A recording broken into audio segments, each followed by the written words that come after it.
Tilt right to turn right. Tilt left to turn left.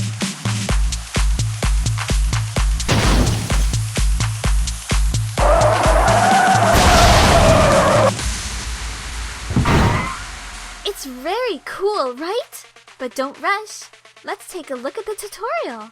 The curve in front is hold to tilt and tap brake to drift across the curve.